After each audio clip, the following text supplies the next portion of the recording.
Good morning, everybody. Thank you for joining for our first Actualizing Equity event this year, 2022.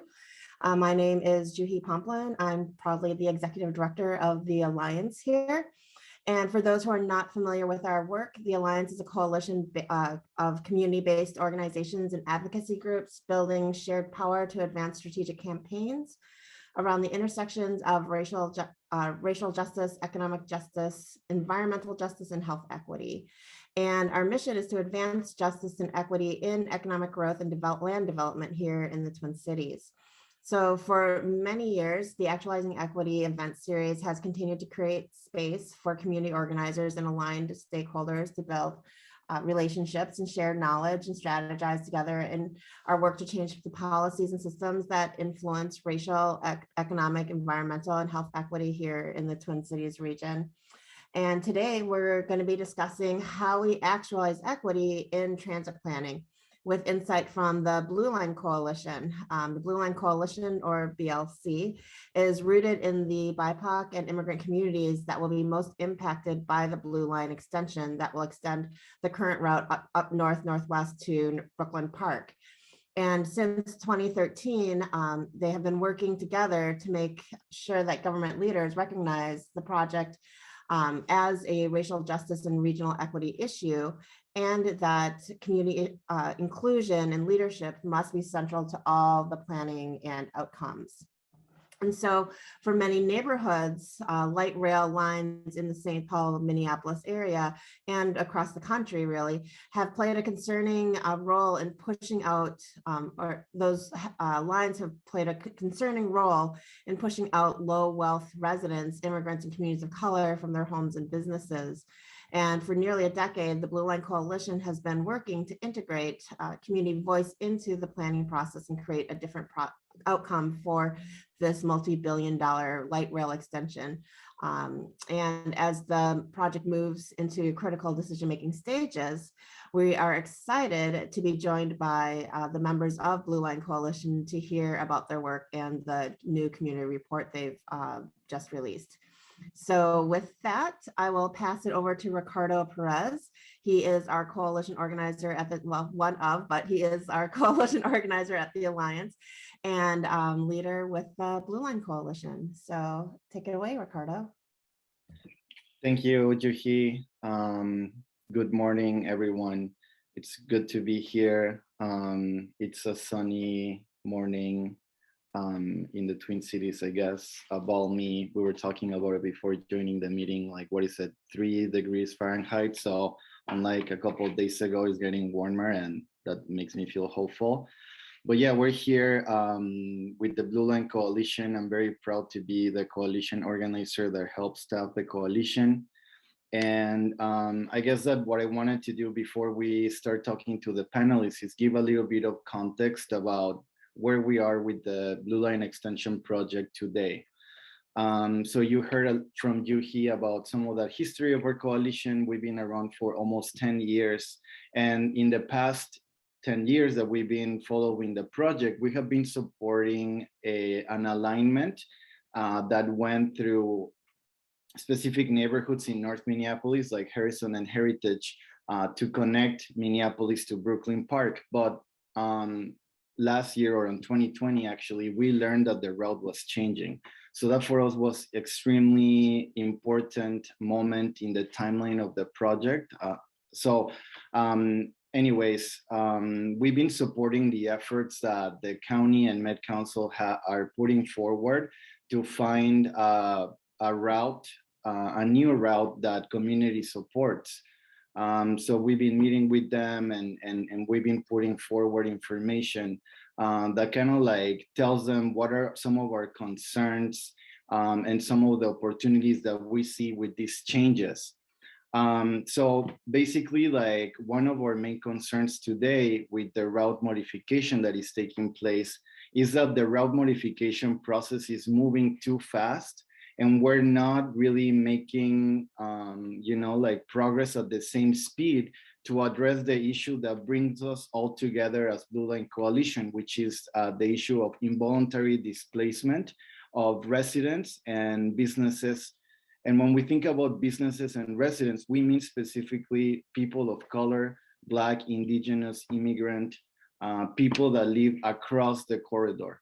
That's why we launched a campaign called Our Lives Are on the Line, that basically really humanizes the efforts and really shines light on those communities who are disproportionately impacted by these negative impacts that come with building a train through our neighborhoods, right? So, so that's happening. And then as of recently, we also celebrated some new efforts that Hennepin County, Met Council, and Kira are working on to build an anti-displacement working group, which will or is in charge of producing policies recommendations to address displacement. Now, as we celebrate those great efforts, right? But our concern continues to be about the timing of the engagement, the timing of the route selection, and the timing of the anti-displacement working group. So the federal funding for the project is a $2 billion project, has not been secured yet. So we do know that there are efforts to secure those fundings. We also know that recently the governor put in $200 million to kind of like continue to push forward the project. So we're very happy to see that so many people are involved, but we continue to center those voices that are underrepresented and disproportionately impacted by asking for policies to address displacement to exist.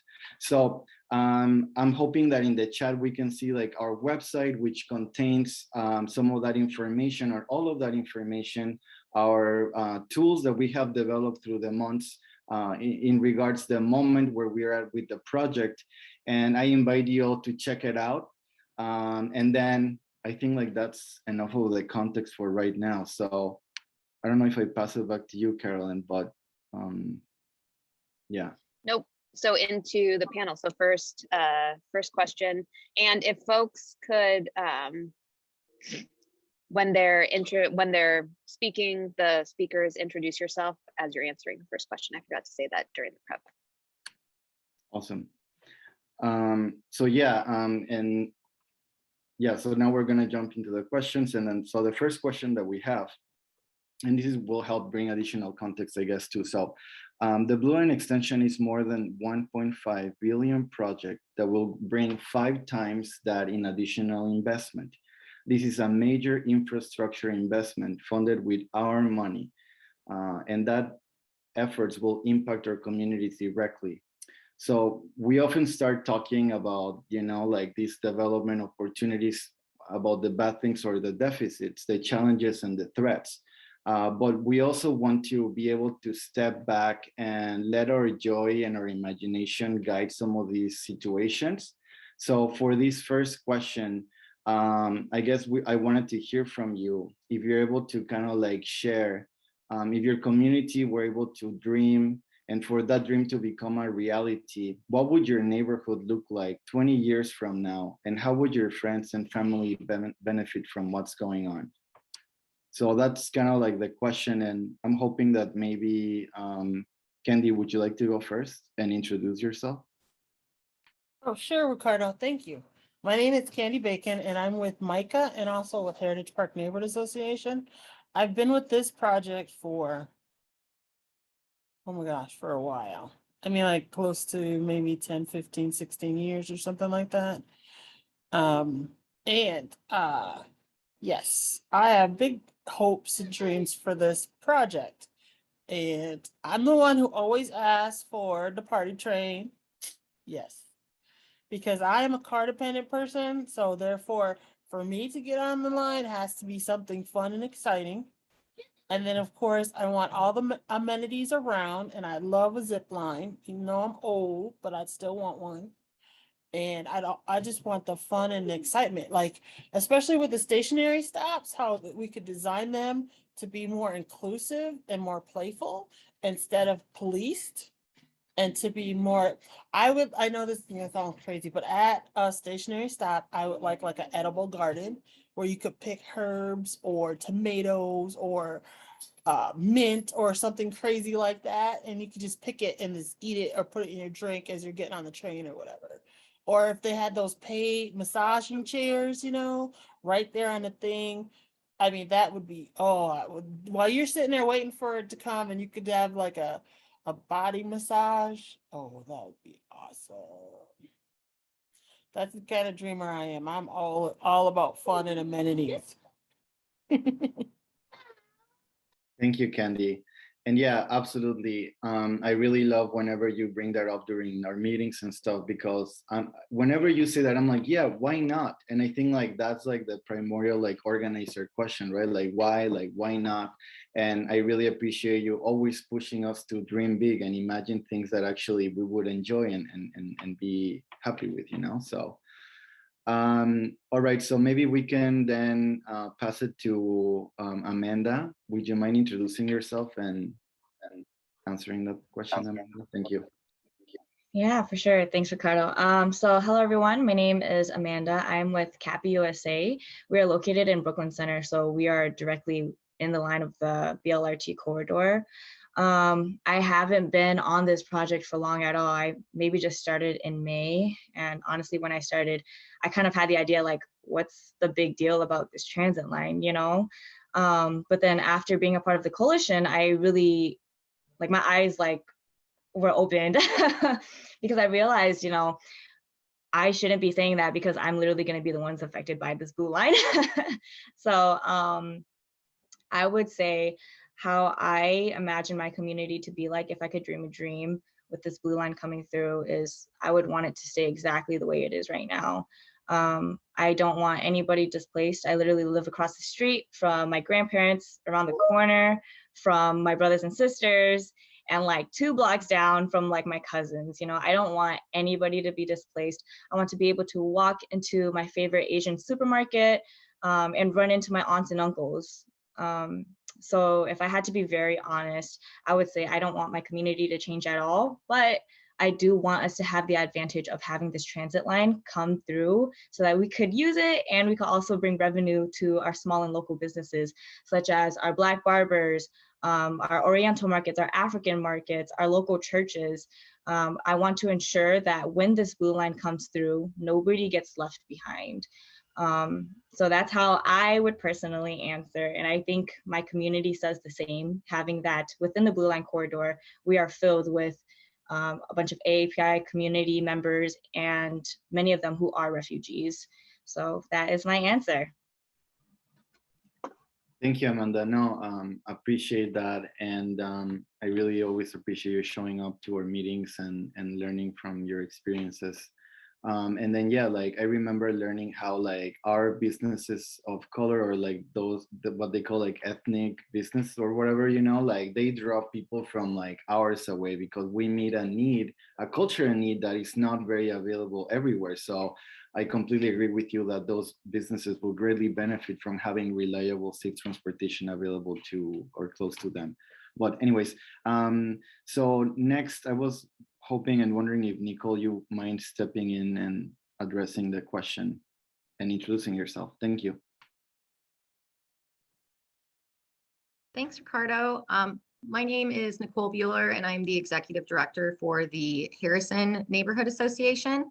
We've been a member of the Blue Line Coalition for almost a decade, I think.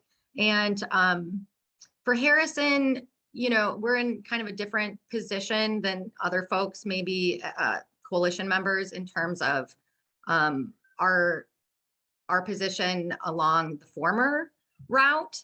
So for nearly a decade, the light rail was planned to go down Olson Highway. So it was supposed to be going through Harrison and the near North Side neighborhoods. And so, we were asked to dream and to engage in a decades-long process about what it was that we wanted out of this project and what did we want to see in terms of amenities for the neighborhood. And, for many years, folks have wanted a grocery store that would serve the community, a pharmacy. They've wanted simple things like infrastructure improvements made to sidewalks so that instead of when you're walking on a sidewalk, it doesn't suddenly just stop and not connect to another sidewalk when you cross the street. Better bus stops with lighting and heat, and then also improvements along Olson Highway, safety improvements, and sit down restaurants and that kind of thing. And I think it's important to recognize that for a long time, we in Harrison thought that with the construction of the light rail, we were going to receive those types of benefits, and that, after decades of active disinvestment in our communities, that investment would finally be made in Harrison. And what we saw instead with the initial announcement of the light rail train was that, at that point, just with the announcement, it kicked off a process of gentrification, which led to, a 60% increase in property values in the first 2 years after the announcement of the line, which translated to higher rents and higher housing prices. And so we've seen the displacement of a lot of our longtime residents. So we've experienced the negative consequences of the train, and the stuff that we were asked to dream about and we're hoping to get with the construction of the train, we still have not received. And I do think it's also important to note that a lot of these things that community is still dreaming about having in the community once existed, up until 1936. Olson Highway, before it was constructed, was 6th Avenue North. At that time, it was a thriving, primarily Black-owned business corridor that had restaurants, had tailors, had delis, had bakeries, had pharmacies, had all of the amenities that really the community now is still asking to have. And all of that was taken away from the community by the entity now known as the Minnesota Department of Transportation. And that decision was racially motivated. Their decision to construct Olson Highway, one of the first urban highways in the Twin Cities, was racially motivated, and it was intentional. At the time, the near North Side was one of the only places in the Twin Cities where Black families were allowed to own property. And so we're still, as we're being asked to dream about what our communities would like to see in the neighborhood, we're still dealing with the consequences of the past in terms of the construction of Olson Highway as an infrastructure injustice. And then the idea that the light rail was going to repair some of those harms. And then now, again, with the light rail no longer coming through Olson. Thanks, Nicole. And yeah, no, I remember when we were informed of the route change, and I was kind of like excited. I will have to admit, like initially I was like, oh, there's movement, because there was a lot of stagnation. And I've learned so much from Nicole and people in Harrison about, like why that was so problematic. And, I feel very grateful of Harrison's Neighborhood Association's presence in Blue Line Coalition, because we have learned about many things that bring with the experience that you're going through. And I'm hoping that on the chat, we can also later plug in the info on the campaign that you have going on. So thank you so much for being here. So we have one more panelist to answer the first question. This is one of our newest coalition partners. I'm hoping if Carla, you could introduce yourself and your org and kind of tackle the first question that we have going on. Yes, thank you, Ricardo. Hello, everybody. My name's Carla Redondo. I'm the director for Pueblos de Lucha and Esperanza. So we are a nonprofit working with the Latino and Latinx community in the Twin Cities, and have started working in the suburbs in Brooklyn Park and Brooklyn Center. As Ricardo mentioned, we are pretty brand new, I think just a couple months into the coalition. So it's been exciting just learning about this project, and a little terrifying, to be honest. But I would say that on the first question, if I could dream, it would be a lot, as many folks have mentioned. I would want it to keep the same, but expand more local businesses, see more opportunities for residents to start up businesses. I live in North Minneapolis currently. I'm a proud homeowner there, and I've just enjoyed the diverse community members we have here and the businesses, and I would like to see more.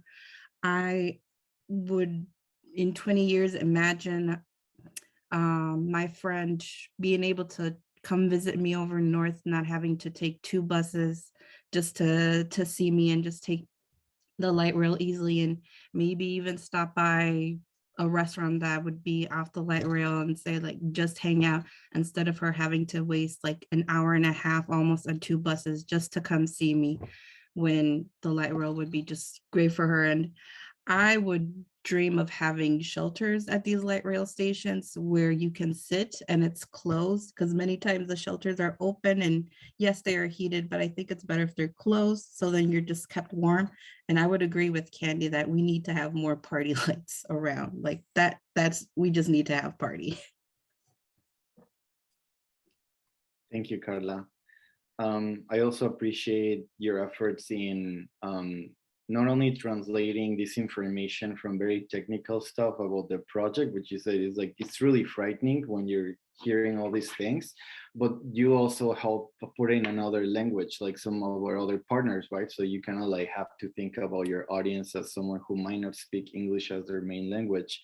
And how do you talk to them about what's happening? Because we know that they will be very likely the most impacted, or some of the most impacted folks. So I also invite everyone in the call today, to think about that. Like, how are you communicating with people who don't speak English as their first language? Because they exist and we're out there. All right, well, thank you so much for your answers. And then we're gonna move into our second question.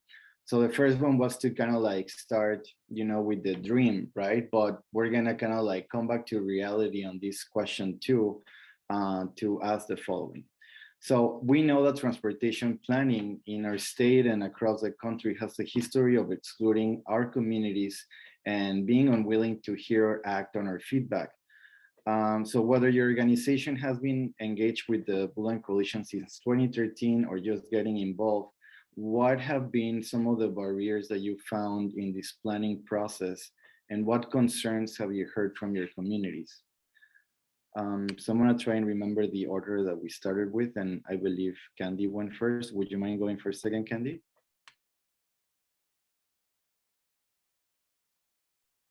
So could you repeat that again for me? Absolutely. So it asks, so whether your organization or yourself have been engaged with the Blue Line Coalition since 2013 or just getting involved today, what have been the barriers that you found in the planning process, and what concerns have you heard from your community? So basically the way that I hear it is like, what has made it hard for you to be involved in the planning of the Blue Line Extension project? And yeah, like what other concerns have you been hearing from the people around you when you talk about the project? Well, a lot of people forgot about it for first because it was stagnant. There was nothing happening for a while. I mean, for like some years, it was just like, it was that hurry up and wait. And it was like, oh, get all excited about it. And then nothing. So I think some people just forgot. And then all of a sudden it's like, okay, we're going to do this, but we're not coming to your neighborhood. We're going to like start almost this process all over again. And we're going to talk about far away from you. And thank you for all of your opinion, but whatever. And it was like, wait a minute, hold on a second. Even though you're going to go somewhere else, you still promised us some stuff. So you need to deliver on those promises first. So I don't know what you was thinking, but you got to make sure that we still get what we were talking about, those 7 years ago. And it's like, and I think one of the interesting barriers now is like, years ago it was like for the people and engaging the people. And now it's more collegiate and very confusing and strange. Because now we have a draft report that we can make comments on that ended, and now they're going to wait, a year and a half before they publish or do this, but then the anti-displacement group is coming through. So it's like, oh, okay. So now I feel like we're like stuck in a jelly until we can figure out what the heck we're supposed to be doing. And then it's like, okay, let's organize. And then it's like, well, wait, what are we organizing? you know? So I see a couple of potential barriers, but I'm just trying to navigate the waters to make sure that everyone is heard and voices are still heard, and we still get the amenities that we want with whatever route they choose and what our options are, because we always have options. Thank you, Candy. I don't mean to, but I was also hoping, because I know this all, I always carry this with me when I'm thinking about the concerns, you know, but I was wondering if you wouldn't mind sharing, like, I know that you have heard concerns about when construction happens, right? Like what happens when they like break the street and stuff. Would you mind maybe just talking about some of those things that you have heard, like when construction is occurring and stuff? Okay, so back in the day when it was coming down Olson, some of the concerns were pest control, especially rats and pests and stuff like that. And then like once the line is up, you know, the window vibrations and what else were we talking about? There was a few other concerns. Well, back in the day, they were actually going to block off Bryant, which is a main street. They told us we just had to drive around. I said, no, we don't got to drive around. You're not blocking Olson. You're going to move up, because there's always options. So it was quite interesting, you know, getting the powers that be to listen. And Thank it you. was like light conversations and then, you know, support from the community. I find it interesting the possible routes that were selected. Like one of our board members is like, why don't they just do all three? And I was like, oh, I don't know about all three, but that would be interesting to see, because it's for as long as it's taken for this line to even develop. Will it take this long for other lines to develop? Because we have a couple, I mean, people forget about Southwest, and you know, we still have, they said they were going to do, think about this. They said they were going to do both lines at the same time. So you got construction over on Southwest, especially in Harrison over there. And then they were going to tear up Olson. Where are people going to go? How are they going to get around if all this stuff is tore up at the same time? And I thought that was interesting, but now that they're moving to, what is it? Whatever route far away from us. Because I tell this story back in the day when I was a kid, the city of Minneapolis decided to tear up the street 31st in the summer. So we had mounds of dirt to play with all summer long. And my mom was so mad because basically when we came home from playing King of the Hill, she had to hose us down with water before we could even come in the house. So if they're going to do this, what are they going to do about rats, kids, just interesting things that happen if they're going to tear up the street? So, I mean, I have questions. Awesome. Thank you so much, Candy. And yeah, like, that's why I'm like, how can you not, you know, like when you think about those things, like that's real, you know, like, and when you're in planning environments, like it's so up there, you know, like they're not really thinking about those impacts and those families who already live in the line, you know. So well, I was hoping then maybe Amanda, would you mind tackling the next question, which I will try to synthesize real quick here, because anyways, so whether your organization or yourself have been engaged with Blue Line since 2013 or just getting started or involved, what barriers have you found in the planning process and what concerns have you heard from your community? Yeah, for sure. Wow, that's a big question because there's so much. One of my main ones, it may seem really small, but it was like a huge pain, was translation.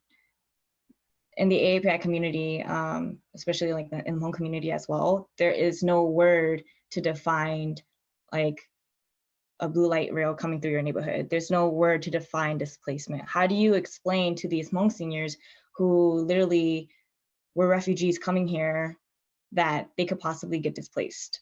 How do you translate that? It was such a difficult process to go through because I was trying my best to understand myself what the project was. So imagine translating something to another language about something that you have like barely to any knowledge about. And it was also very frustrating because the translated documents and the pamphlets didn't come out until like 2 months after the English version came out. And that was also a very frustrating moment for me because they're telling us that this line is for our communities with people of color to use to their advantage, yet there's no effort to inform them about it. I was not informed about it. I represent my youth people. Me being like assigned to this project, I think I came on when I was like 18 or 19 years old. And I would tell my friends about it and they're like, what's the blue line? I was like, you know what, okay, trying my best to explain to them, yeah, it's a transit line that's going to be coming through our neighborhood. They're like, oh, okay, cool. I was like, nah, it's cool, but it's also not cool to get displaced. And then also when it came to explaining to my Hmong seniors, like they're just like, oh, yeah, we never heard about that. We don't see anything like that back in Laos. We've never seen anything like that. Why does our community input matter? And so having that, something so small as just getting these translated documents 2 months after the English version came out, it was almost kind of like a slap in the face where it's like, yeah, we're going to say that this line is for you, but we're not going to translate these documents in order for you to understand what the project is so that you could give us your community input. Yet we are the community that's going to be impacted by it. So that was a huge barrier that we had to overcome. But after going through that bump in the road and finally trying to get through our community members to understand the impact of this blue line, the biggest concern was, I think it's almost everybody's biggest concern as well, as displacement. Especially when you are trying to represent a community who have experience of constantly being on their feet, like for ages, generations, and I'm speaking for my home community here, literally fleeing from China because, China wants to change their culture to moving to Laos or Vietnam, and then having to flee there because of the secret war going on, and choosing to side with the United States, but getting left behind in refugee camps in Thailand for 10 years or so. What do you call that? What do you call it when people are constantly left behind and constantly having to be on their feet and constantly being displaced? At that point, displacement doesn't even come close to describing what they've gone through, because now they're going to have to experience it once again due to a transit line.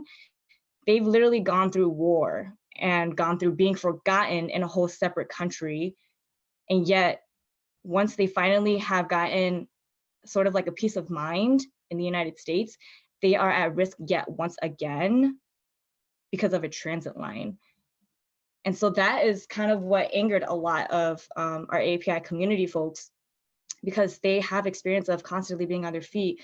And I remember hosting a focus group, and this Hmong senior, she came up to me and she was talking about her experience, and she was telling me, why can't our Hmong people just finally find a place to call home? Why do we always have to be constantly moving and being on our feet?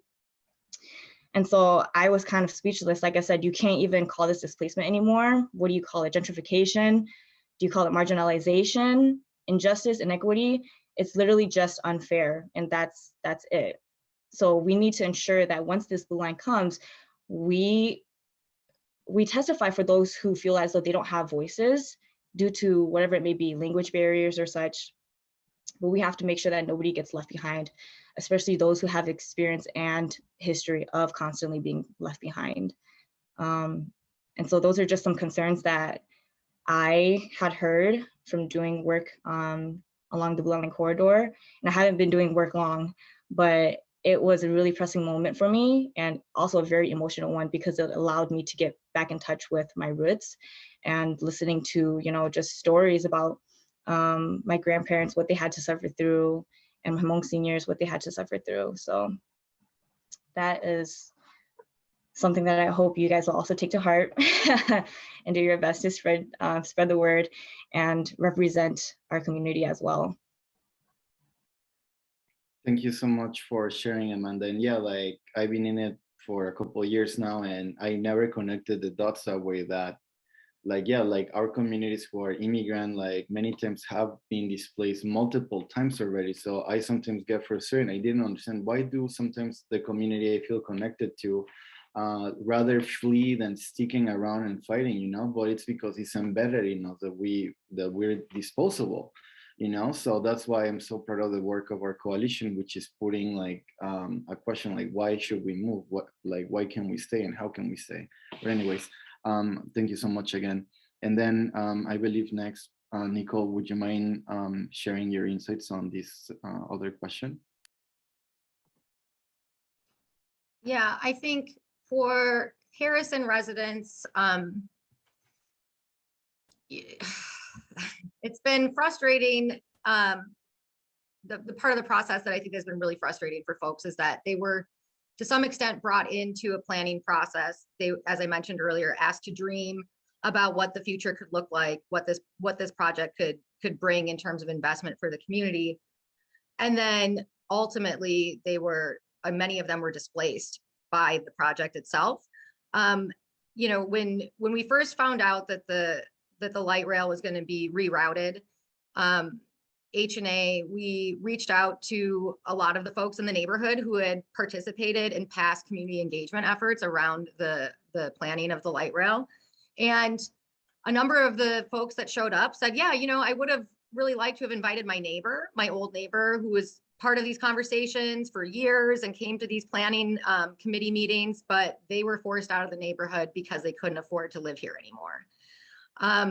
So there's examples of folks who, you know, as Amanda was saying, you know, it's like and Ricardo, you were touching on, is just like constant displacement. We have residents in the neighborhood who, you know, were displaced already by this train. They've moved further north. They're living, you know, between like West Broadway and Lowry. And now they're afraid that this same project is going to displace them again.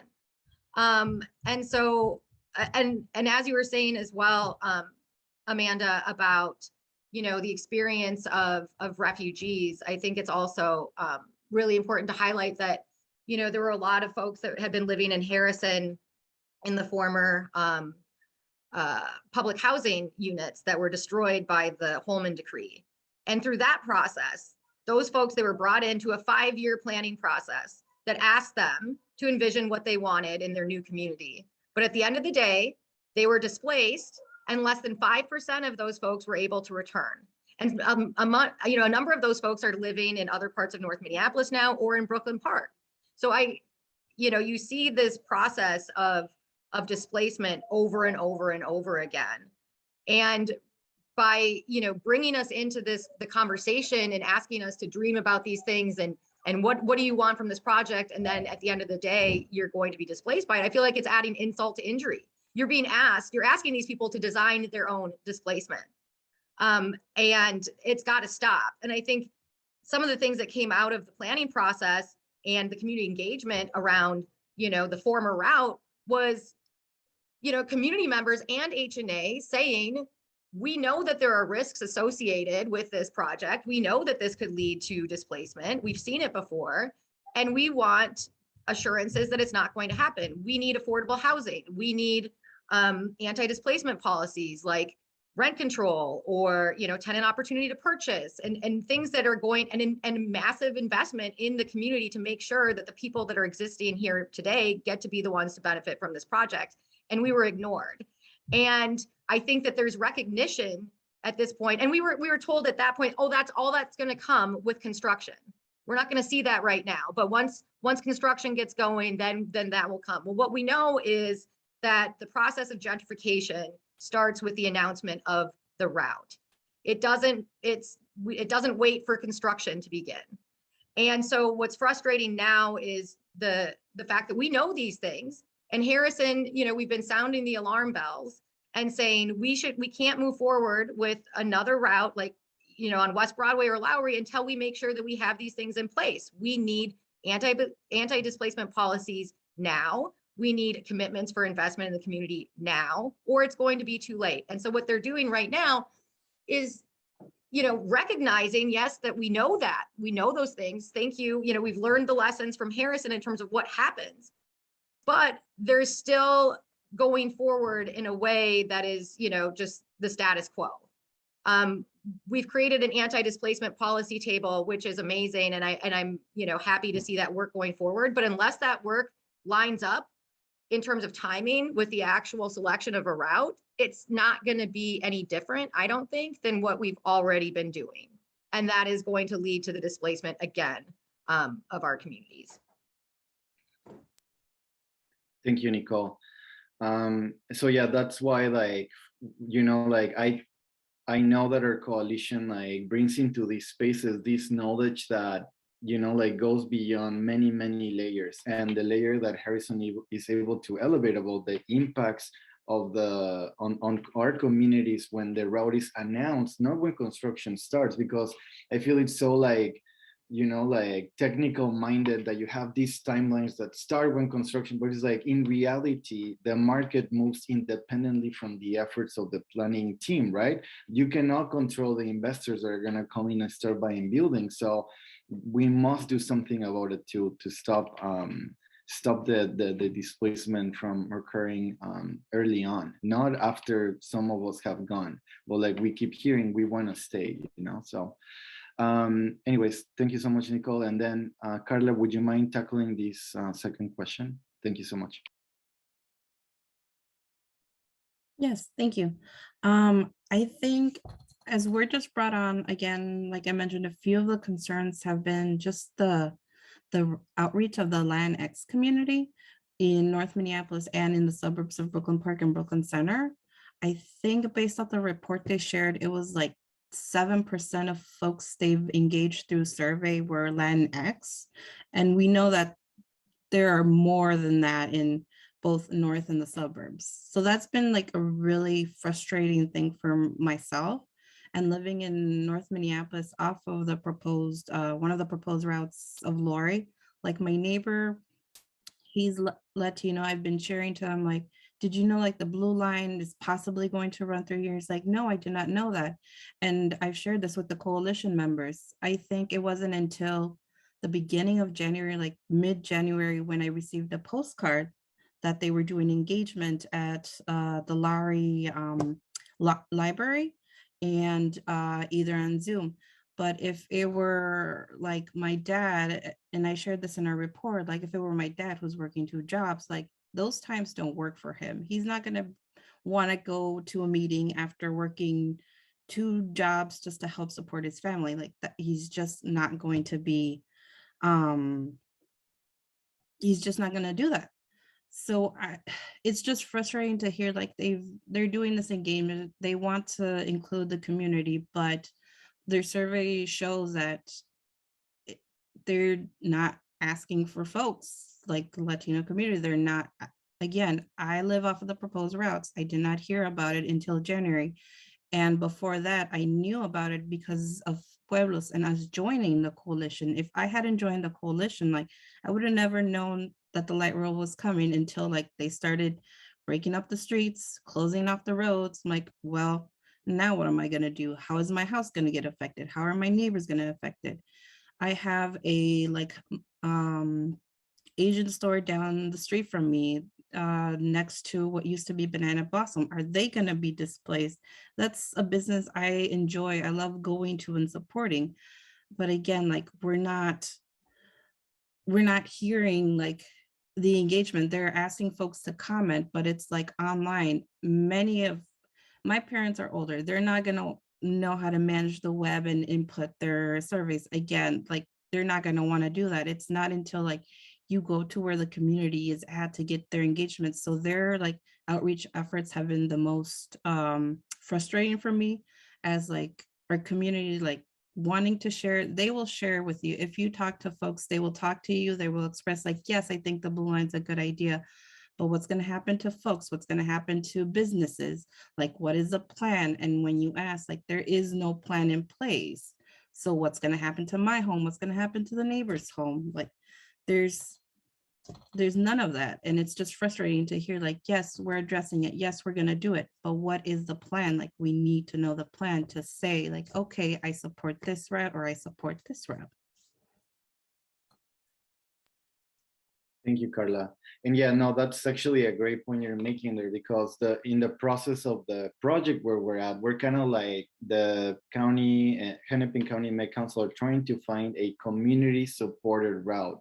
So the I don't want to say the devil is in the details, but if you look at the details, you'll start understanding what do they mean by community supported, because that's like something that we kind of faced, you know, as a coalition. Is like, how can we support a route if we don't know the impacts on so many layers, right? Like traffic, like displacement, gentrification, etc. So absolutely. Thank you so much, Carla.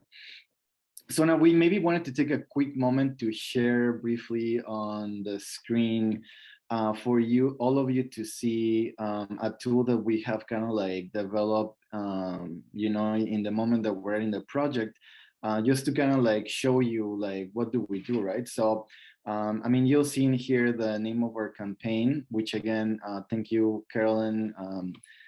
Our lives are on the line is a play on words, as you can see, and I'm sure you already put it together. But we kind of like at the beginning are describing who we are and what do we do. But in this one pager, you will find on the second page some of the work that we did last year and our impact. And then this is super cool here. In the middle is like a trifold, but on the middle, we're really like putting into action when we say we represent communities, like who communities. So this is it, right? Like on this trifold, we'll see like our stories and the impact that we're experiencing and through our work. And then I think on the last page, we're delineating some of the actions that we're kind of like reaching out to the commissioners, to the governor, to Med Council, for them to act and slow down the project for us and fund our efforts and wait for displacement policies to exist before they announce the new route. So if you can see in there, there's some of the policies that we're kind of like pushing forward. We want to, and we believe that strong inclusionary zoning policies can help produce the housing that our community needs and can afford at 30% of the AMI, not 60% of the AMI. That's not our community. We're advocating and asking for housing at 30%. And then another very important policy that we know exists already in the environment is residential and commercial rent control. Right? So if we don't act today to help us stay in place, we're gonna be displaced because rents are increasing left and right. And yeah, no one's doing anything about it, right? So, and then the last one that we're highlighting here is tenant opportunity to purchase, where tenants will have the first right to put an offer on where they live and become owners. So, at the federal level, we have read information where Hennepin County and Med Council are telling the federal folks that this project will help gap housing inequities, public safety, wealth development initiatives. You know, to the federal, they're selling it like this huge solution. So then we are really asking the leaders to put action into those words and that they follow through with their promises on this project helping break racist patterns, basically, right? So anyways, so thank you for sharing on the chat some of those links, Carolyn, and we're gonna move into our next and final question. Thank you all so much for being here today. So this question then, it's gonna kind of like talk more about the moment today, right? So we know that there is an urgent need to address the disinvestment and lack of transit options in our neighborhoods, and we must balance that with very real threats that our communities are facing. And this is something that is not only coming from us, right? But on Hennepin County's most recent report, we understand that displacement is a real concern from our communities. So what needs to happen to get us to an authentic community-supported route for the Blue Line extension? What policies or steps need to happen for your community to feel like this is a project that will truly benefit them? So I'll repeat the question perhaps, but it's again, so what needs to happen to get us to an authentic community supported route for the Blue Line extension? and what policies or steps needs to happen for your community to feel like this is a project that will truly benefit them. And following our order here, I'm wondering if Candy, you would mind going first?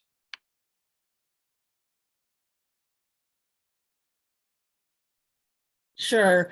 My grandson is eating a popsicle, so if it sounds weird, that's what's going on. I think probably getting the community back engaged and offering,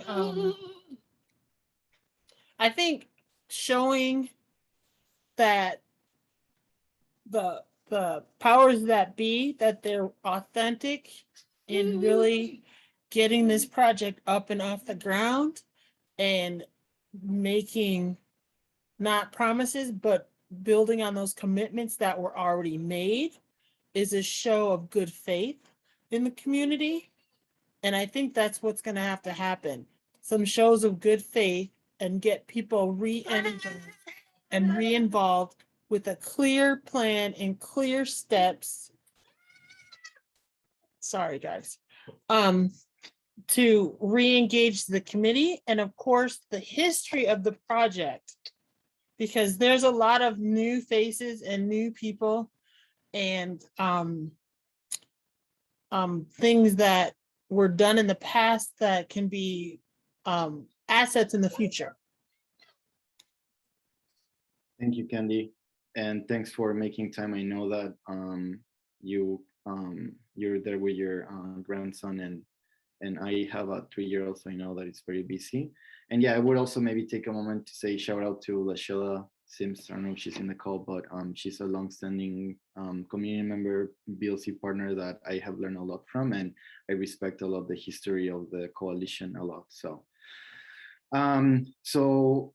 wondering if Amanda, would you mind tackling the next question? I'm gonna send it to you by chat too, because I know it's kind of like lengthy, but thank you so much. Yeah. I'm gonna be very practical here, but in order to even come up with a community proposed route, you have to know what the blue line is, and you have to know what the routes are. When doing outreach, like I said, very practical answer, but this is just from personal experience of being out and informing those who are living within the corridor.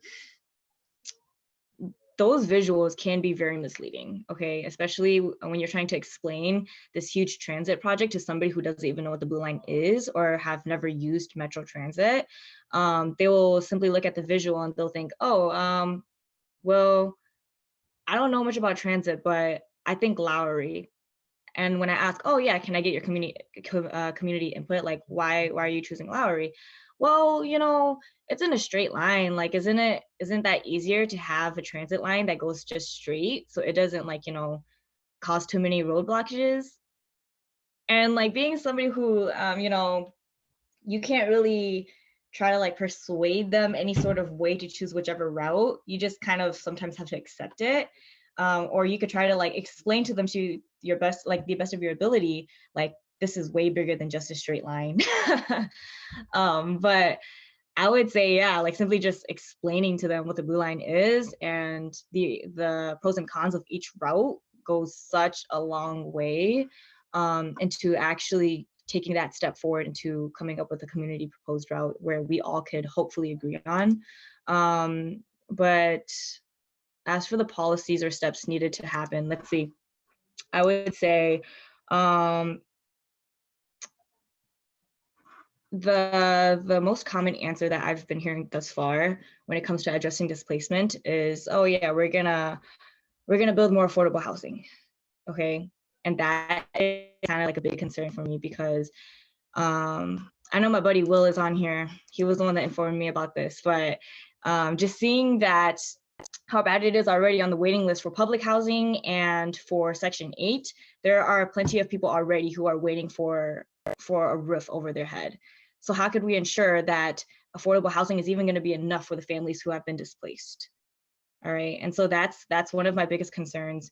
There's about 2,000 families waiting for public housing and then another 2,000 families waiting for Section 8.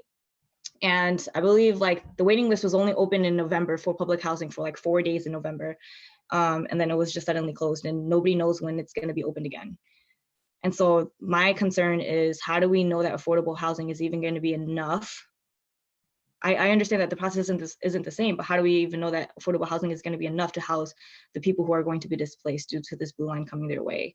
And so that goes into, you know, creating policies and writing policies and putting them in place to even prevent the displacement from happening in the first place, to reassure residents, and to even like, you know, prevent them from having to go towards affordable housing in the first place, such as the rent stabilization, to reassure them that, like, you know, you guys will be safe in your guys' home, you guys will continue to be able to have a roof over your guys' head while this blue line comes your way. And also the same thing with, like, you know, local and small businesses. We need commercial rent control. Again, we need to ensure that no one is displaced and that nobody gets left behind, and that we hold somebody accountable.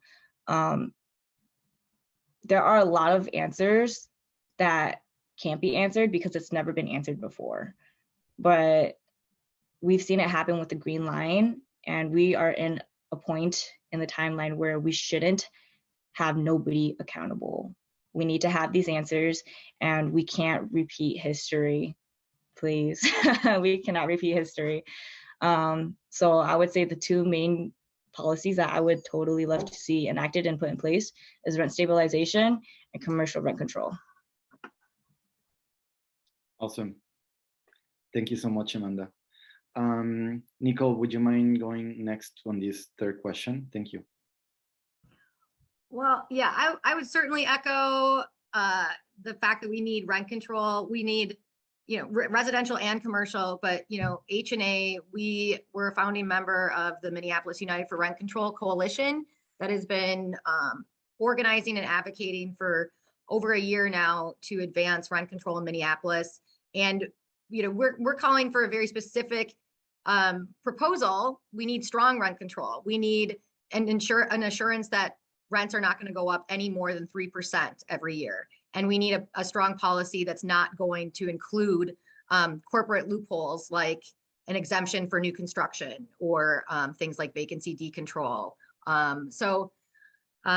You know, certainly the fight for rent control as it relates to the blue line and the ability of Harrison residents and Northside residents to stay in their homes and be able to benefit from the light rail train is really important. And I would also, you know, echo Amanda's comments about the need for more public housing. You know, we talk about affordable housing. We talk about, you know, the housing that's being built right now in Harrison. You know, since the announcement of the train, of the former route, we've seen over 500 new units being constructed, either under construction, already constructed, or proposed in Harrison. And out of those 500, I think there's around 50 that are actually affordable for the existing Harrison resident who makes $35,000 a year, which is certainly, you know, it's not even affordable, the housing that's being constructed, and it's outpacing, you know, the rising cost of rent. So we're seeing this, you know, residents being displaced, and there's not affordable housing options to help to keep them in the neighborhood. And so we need more units. And I'll note that out of those 50, I think 30 of them, actually, Harrison, we lobbied to get the money for those units to be affordable through project-based vouchers through Minneapolis Public Housing Authority, so that it would be affordable for families earning 30% of AMI or below. So we need more housing that is affordable for the median income in our existing communities. And I think we need more public housing. Public housing assures that you're not going to be cost burdened, that you're not going to have to pay more than a third of your income every month in rent. And so, you know, for Harrison, one of the ways that we're looking at trying to make both Harrison whole for the harm that we've experienced as a result of the reroute decision of the light rail, and also to repair the harm, the ongoing, you know, decades of harm that had been caused in the community due to the construction of Olson Highway to begin with, and the destruction of 6th Avenue, is a campaign that we're working on with Our Streets Minneapolis to bring back 6th Avenue. This campaign would be achieved through 2 phases. The first phase is immediate pedestrian safety improvements on Olson Highway. We're demanding that they remove some of these lanes, that they implement longer cross times so that our residents are able to freely move throughout their communities. And oh, thank you for pulling that up, Carolyn. And that any land that is vacated by highway removal be held in trust by the community to be developed through a commercial land trust, and that the housing that is built along that corridor is public housing. We see that also as a way to repair the harm that was done in the community through the Holman Decree and the destruction of, all of that public housing in the past that we're still seeing the effects of today. We still don't have enough real, truly affordable housing in the neighborhood, and we want to see more public housing built. Again, we want rent control now with no more than 3% annually, tenant opportunity to purchase, and bring back 6th. Thank you, Nicole. And yeah, thanks for the activity in the chat. There's some links and some comments of support and information, so you should check it out. And yeah, I just wanted to, Amanda said it, right? Like, stop the patterns. And I think like we all see that opportunity, right? Like, it seems like the commissioners are on board, the governor seems to be on board. Like, we have a president that's saying that we should build it back better. Like, I'm like, what are we waiting for to make this project like a nation first and try things that have not been done before, right? Because that's what we need to break the pattern. So Carla, I did send you that question on the chat, but wondering if you mind tackling that third and last question we have going on. Yes. So I think, as many have shared, the project needs to slow down and we need to do authentic community outreach. We need to do, engagement needs to be done where community residents live, meet, shop, play, where they're at. I had the opportunity to go to an event that was held at St. Al's in Brooklyn Center, where over 250 people, I think, came for a vaccine event, 250 residents. They came because they wanted to get vaccinated or receive the booster, whether it was because of the incentive or whether it was because they want to be safe for families, they came, and it was held after Mass.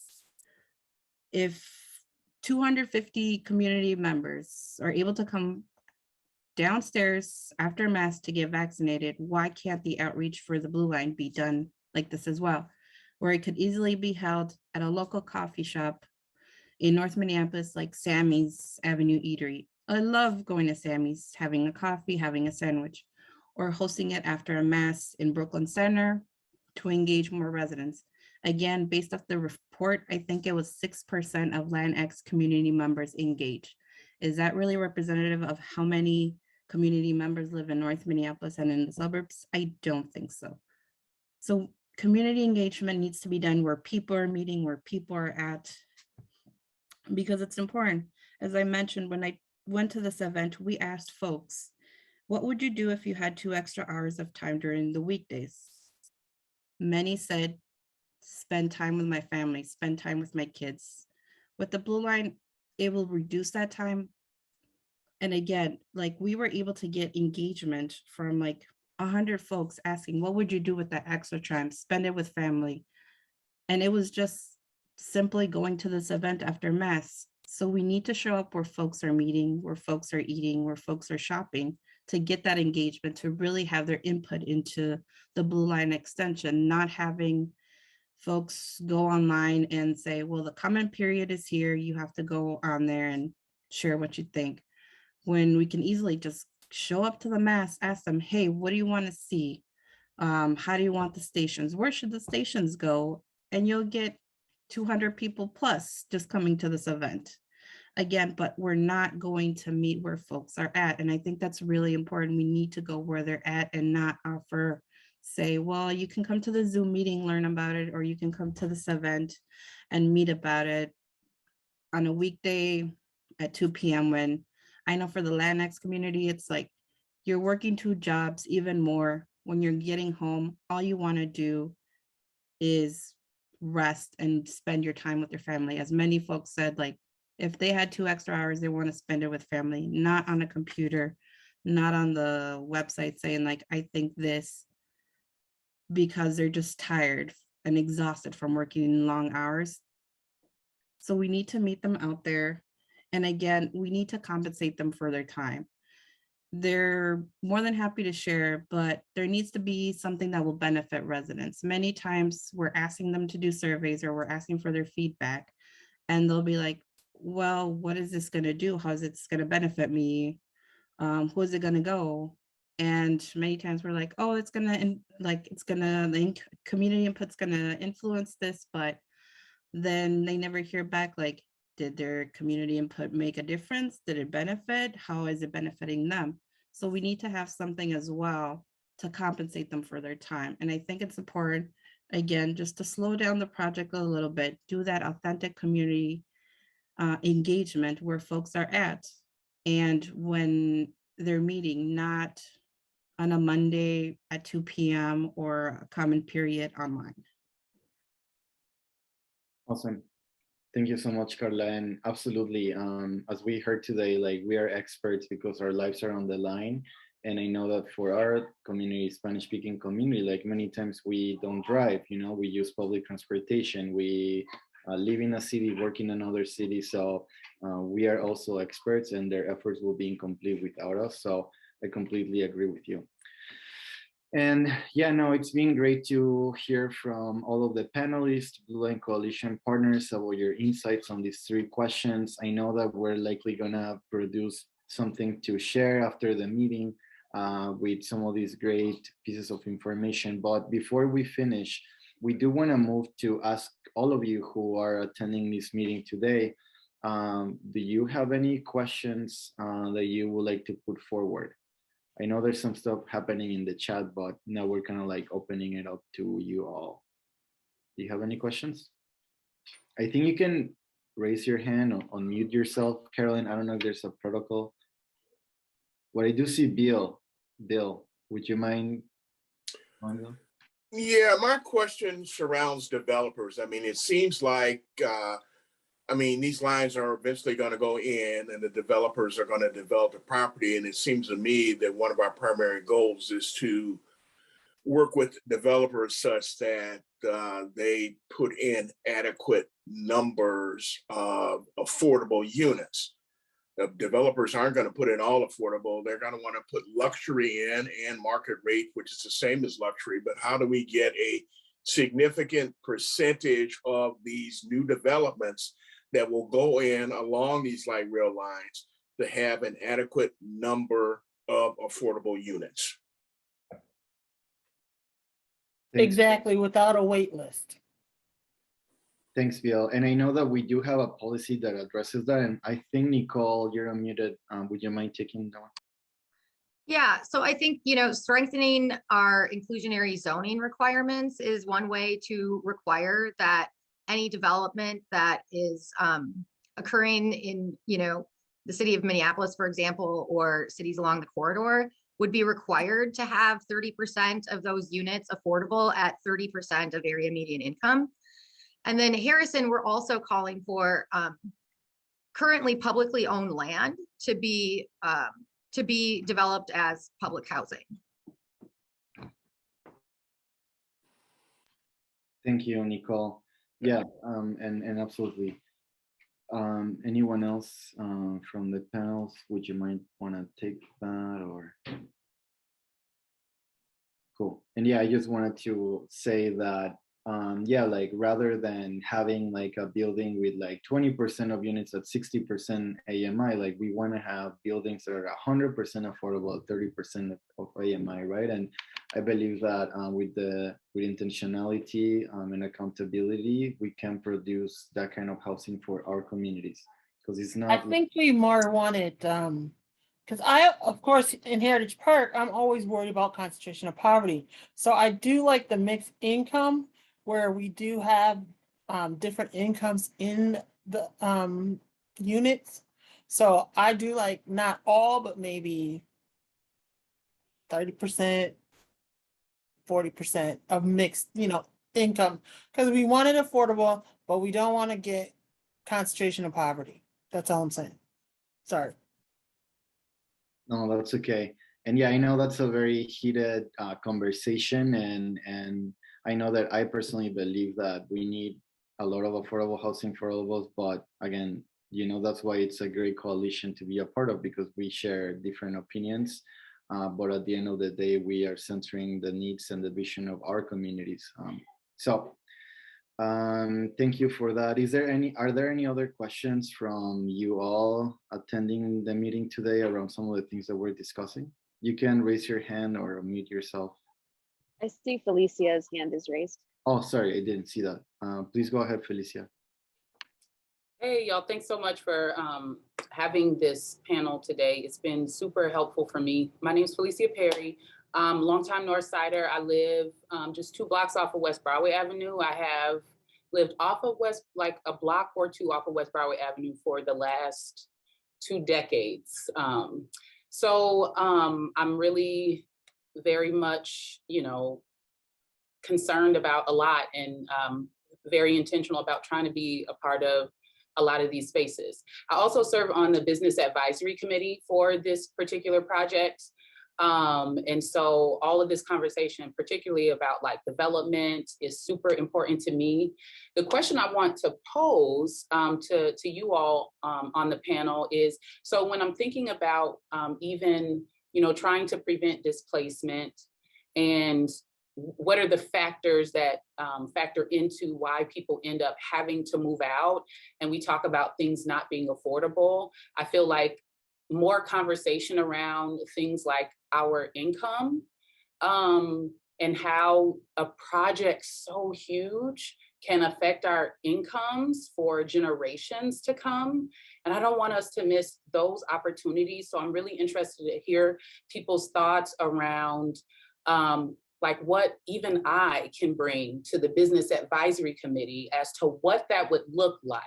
What would a thriving Northside family able to stay here and not just survive through this project, but thrive through it and even on the other end of it. And it is something that now we're passing on to our children, because I will not be riding this train. It won't come for another, like 8 or something years. I'm not riding this train. Don't want to be on this. I'm gonna be 50-some years old. I do not want to be on this train with my children who will be on this train, right? They're concerned about what happens to this. So, but will my 20-year-old find work, right? He struggles to find work in his neighborhood. This is a conversation we just had this weekend. He's like, Mom, do your friends got some jobs in the neighborhood? Because going to St. Paul is hard. So I'm thinking about that, like, what would the jobs look like? I know we want our businesses to be here and to thrive, but I want more. Like, I want more mom and pop shops here. I want us to, of course, be attractive to like maybe another big box, but that's easy for them to come into a neighborhood like this. Like that's a given. That's going to happen anyway. We don't even have to do anything for something like that to happen. What we do have to do is be super intentional about how do I keep working in my neighborhood? How do my children get an opportunity to work in their own neighborhood and thrive and do like me? Graduate here. Well, my son didn't graduate here. Those opportunities weren't there, but like work here, raise their children here potentially, on the party train, you know what I'm saying? But like, what does that look like for everyone else? I think is, I guess the question I want to pose, or are there different policies or things you all are working and organizing around?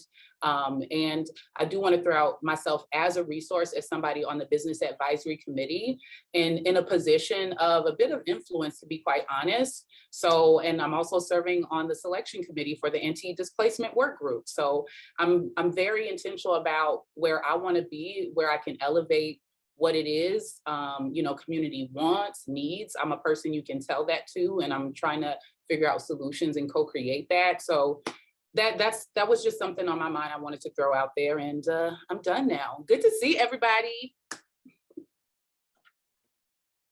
Thank you, Felicia. And yeah, great to see you, and echo with what Caroline is saying on the chat. Like, we do see you as a champion of our community out there. I always like to hear you at the BACs, and whenever I get to see you around, I get excited because we need people like you out there who are asking that kind of question. And before I pass it to our panel, which I'm sure that they have insights on what you are bringing forward, I want to say, what you're saying has been really a challenge for me, because when we're thinking about displacement, and it's something I learned from a partner of the coalition, it's like removing something from the equation, right? Like, we want to take out displacement, but what are we putting in there instead on that gap that is being left by our actions? And I completely agree with you that what you describe as like employment opportunities, being able to stay in your neighborhood, all of that to me sounds like anti-displacement strategies, right? Like, in order to keep our neighborhood intact, like we heard that that's what we want, we need to help our community members like be employed and spend money in our communities, right? So anyways, I think that you're putting forward that vision of what we need to do, right? So what about you all, Blue Line Coalition, though? Do you have any other insights or comments on what Felicia is bringing forward? Nicole? I know back in the day, oh, sorry, Nicole. I know back in the day, they wanted to make sure that the people from the community were hired for the project in all aspects, not just the persons digging up the streets, but also in management and moving forward to give opportunities for other rail lines also. Sorry about that, Nicole. Go ahead. Thank you. Yeah, certainly, as Candy mentioned, the construction, opportunities, and like for jobs during construction, and then hopefully setting folks up for careers past that in those trades. But I do think that, with rent control, for example, you talked about like incomes. Our incomes can go up, but if we don't get a handle on the rising cost of housing, then that just gets gobbled up by landlords, right? So in terms of being able to make gains in the labor movement, or to make gains with increasing our wages, what we don't want to do is just constantly be like chasing our tail, right? We make more and then the landlord takes more. So I do see that as a way to not only keep people in the community, but also to be able for us as workers to continue to organize and advance our own interests to get higher wages, but then also be able to hang on to that money. And then rather than having to spend all of our money on rent, you have extra money at the end of the day to be able to go to a local restaurant or a local business and support, access those services and those products, and keep that money in the community. I think another way that we can ensure that our local businesses are able to stay here is through the use of commercial land trusts to ensure that, that costs remain lower for folks. So what we often see is, larger entities, big box places, or, the Starbucks and the chains move in, and they're the ones that are able to then afford the skyrocketing cost of leases. And I think that, in addition to that, I think that would work pretty well in terms of the amount of property that currently exists along the proposed routes that are owned already by public entities. I don't think that would be that difficult to transfer that ownership into a commercial land trust if there is the political will to do it. And then I think with the land that's already privately held, imposing a commercial rent control would also help to keep commercial rents affordable. Yeah, and also kind of touching base on what Candy was talking about, because it just kind of like sparked a memory in my head.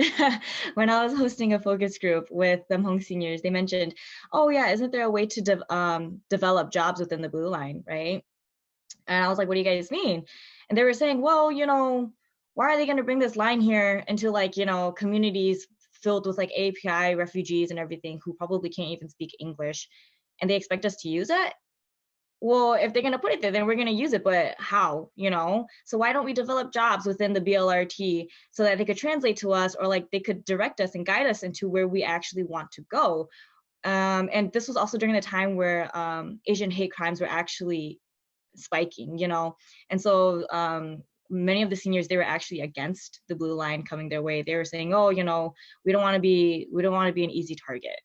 But if you guys do bring it, and they were saying, you know, I'm pretty sure it's going to come either way, despite our opinion, they would feel a lot more reassured using the blue line if there was security on board within the transit line, right? Somebody that they could see as like a familiar face, you know?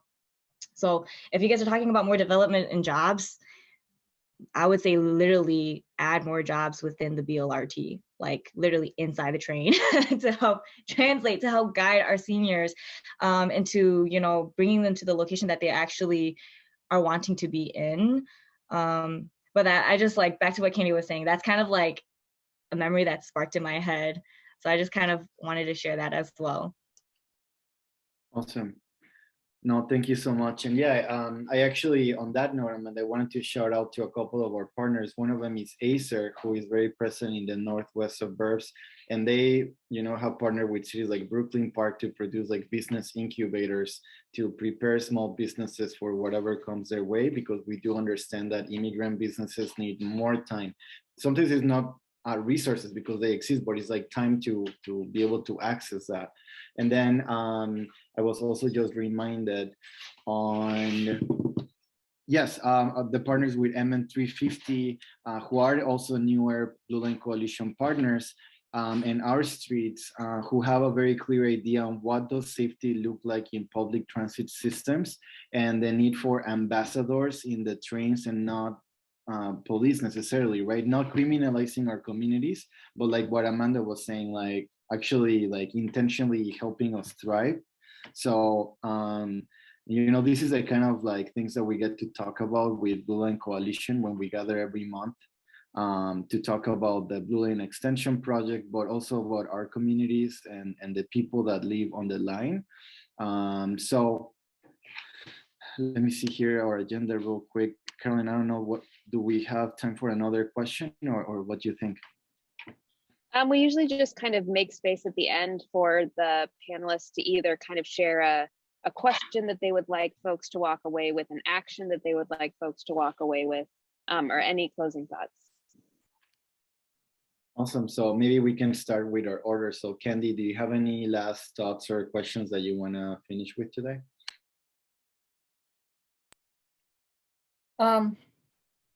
Yeah, I think this was a really good conversation. And if I remember from the past, I believe they said that Summit Academy was going to be doing some trainings for the trains or for some possible jobs in that respect. But there are multiple careers and jobs along this transit. And I think sometimes we got to look at the bigger picture. But I know Felicia, she had a question, and I'd love to hear what she wanted to say. Sure. Do you want to jump in, Felicia? No, I think, you know, whatever I either put in the chat or I already asked, I'm good. Thank you, Candy. I just feel like I need to, you know, get together with you and vision around some of this stuff too, to help try to make some of it happen. Because I agree, there are so many job opportunities. Every time they talk about like, hey, you know, we're going to lose so much parking. And I'm like, okay, well, ask for a parking lot. And then don't just ask for a parking lot. Like, I would like us to have a parking lot. You know, somebody gonna have to pay for it. So like, and there's gonna be money made off of it. So is it going to our schools? Is it going to our green space? Is it going to our farmers market? Is it going to, because now we can't have open streets on West Broadway if that's the street it's on. Is it going towards our fund? Because we're the only self-managed one right now in the city, which means that we have to raise our own money. Like, there are ways that we as a community can benefit that aren't usually baked into a transportation project like this. So that's why I love chatting with people like Candy, because Candy goes, I want a party train and I want these things to happen. And my mind starts going to, well, I know 10 people who can build the thing in the neighborhood, so they should get the jobs just to like design it, build it. We've got mobilized design right in the neighborhood who knows how to design safety features within, you know, within a project like that. Or we have folks like Sam, who's an engineer himself, who can work with the engineers, who should have been one of the ones getting paid by Met Council, but he understands that language, but he also went to school here and he values certain things in the neighborhood that he would be like, hey, yeah, so we're not gonna run through that because this is important to us because of this, right? Or these are the things I know we didn't have when I was growing up. And he also rides bikes, so he knows like things about pedestrian and bike traffic that we want to care about. And he's also connected to young folks through his work at Juxta. So like, and those kids design. Literally, we can have the young folks designing that. We're going to have a bus shelter, so Juxta's designing that bus shelter. That's what I'm thinking. Because Candy, they know how to design bomb things, right? So those are the things that spark off when I have that conversation, and I'm thinking about who's going to be able, who's going to do the work, how many people, and then for generations. So I'm using this language for generations because the biggest realization to me in the engagement work was how important it was to start very active, deeply, and ongoing engage with young people in this, because I am getting old and tired, and this project ain't gonna be done by the time I'm ready to sit down. They'll need to understand this institutional knowledge. They'll need to understand this engineering piece. They'll need to understand how to go to the city, who to talk to at the city, county, or whatever, how to own that land and be able to manage it. Who's gonna run the municipal parking lot? Who's gonna be hired to be the ambassadors? Who's gonna train the ambassadors, right? So that's all the space I'll take up for now. And I really appreciate this, y'all. Thank you so much, Felicia. And I agree. It feels historical, like we can touch the other generation almost. Like I have young kids, so I see them growing up. So I completely agree with you, and let's stay in touch to continue to collaborate 100%. I do want to maybe go through, I know we're past time, but do you have a couple sentences or words that you want to share as parting thoughts? Maybe Nicole, would you mind going next? Yeah, I would just invite folks to check out our work for Bring Back Sixth. And well, actually, hold on. First, I'm gonna drop some stuff in the chat, but I have to copy and paste things. So for Minneapolis United for Rent Control, if you're interested in learning more about rent control, why we're asking for 3%, kind of the details around the policy that we are bringing forward, please join us this Sunday for a general meeting at 6 p.m. via Zoom. And I'm going to drop that link in the chat. And then, oh, thank you. Looks like Carolyn beat me to the Bring Back Sixth link. Please go to the website, send an email to MnDOT and local elected officials, sign up to volunteer, and please get involved. And thank you everyone for being here this afternoon. Yep. Thank you, Nicole. Amanda? Basically what Nicole said. Get engaged, get involved, tell your neighbors, please. This is bigger than any of us. This is a transit project that's bigger than, and like I said, any of us. So just exactly what Nicole and Katie said. Okay. Thank you, Amanda. And Carla? Echo what Amanda, Nicole, and Katie said. Just keep staying informed, keep following us, have your voice heard. Again, just make sure they're hearing us. They need to hear us. We need to voice and just continue participating. Awesome. Thank you, Carla. And there you have it, folks. This is something what happens in Blue Line, where we have different opinions. We're coming from different places, different points in our life. Some of us have been in it for a decade, 20 years, some of us for 3 months. But at the end, we agree on the fact that we need to do something about this, that there is the need to hold people accountable and to expect and dream big, because our kids and the future generations need that from us today. So, and thank you, Carolyn, and for helping us host the event. And thank you all so much for your time. Have a great rest of your Friday.